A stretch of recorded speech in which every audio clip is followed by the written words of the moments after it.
तुमचं CIBIL score कमी आहे, कर्ज मिळणार नाही असं वाटतंय, तर मित्रांनो काळजी करू नका। आजच्या व्हिडिओमध्ये आपण पाहणार आहोत कमी सिबिल स्कोअर असताना देखील कसे मिळवता येते कर्ज, तेही 5 पक्क्या आणि फायदेशीर मार्गांनी। भारतामध्ये बँका 750 स्कोअरला सुरक्षित मानतात, पण जर तुमचा स्कोअर 650 किंवा त्याहून कमी असेल तर बऱ्याच बँका कर्ज देणं टाळतात। पण याचा अर्थ असा नाही की कर्ज मिळणारच नाही। 5 मार्ग की ज्यामुळे तुमचा सिबिल स्कोअर कमी असून देखील तुम्हाला कर्ज मिळू शकतं, पण त्यासाठी तुम्हाला हा व्हिडिओ शेवटपर्यंत पाहावा लागेल। फर्स्ट आहे गोल्ड लोन। सर्वात सोपा आणि जलद मार्ग। कमी क्रेडिट स्कोअर असताना देखील गोल्ड लोन सहज मिळू शकतं, कारण हा सिक्युअर लोन असतो। तुमच्या सोन्याच्या बदल्यात बँक तुम्हाला सहज पैसे देते, कागदपत्र कमी लागतात आणि मंजुरी देखील जलद होते। त्यामुळे गोल्ड लोन घेण्यासाठी बरेच लोक पहिली पसंती दाखवतात।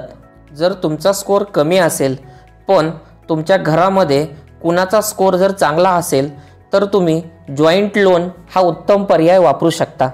आणखी को ॲप्लिकंट किंवा गॅरंटर घेऊन देखील तुम्ही कर्ज घेऊ शकता। NBFC म्हणजे नॉन बँकिंग फायनान्शियल कंपनीज। या संस्थांमध्ये सिबिल स्कोअरवर एवढा जास्त भर दिला जात नाही। थोडा अधिक व्याज लागू शकतो, पण कर्ज मिळण्याची शक्यता येथे अधिक वाढते। जर तुमच्याकडे घर, जमीन किंवा फ्लॅट असेल तर लोन अगेन्स्ट प्रॉपर्टी हा मजबूत पर्याय आहे। कमी सिबिल स्कोअर असताना देखील बँक अशा कर्जावर लवकर यस म्हणते। लहान सहकारी बँका किंवा स्मॉल फायनान्स बँक आणि काही फिनटेक कंपन्या कमी सिबिल स्कोअर असताना देखील कर्ज देतात, परंतु व्याज आणि अटी तुम्ही व्यवस्थित वाचून घेतल्या पाहिजेत। तुमची जर बँकेत फिक्स डिपॉझिट असेल तर तुम्ही त्या FDवर देखील कर्ज घेऊ शकता। यात बँक तुमचा सिबिल स्कोअर तपासत नाही। कर्जाची रक्कम तुमच्या FDच्या रकमेच्या 90% असू शकते। FDवर कर्ज घेणे हा सर्वात सोपा आणि कमी व्याज दरातील पर्याय मानला जातो। तर मित्रांनो, कमी सिबिल स्कोअर असणे म्हणजे शेवट नाही।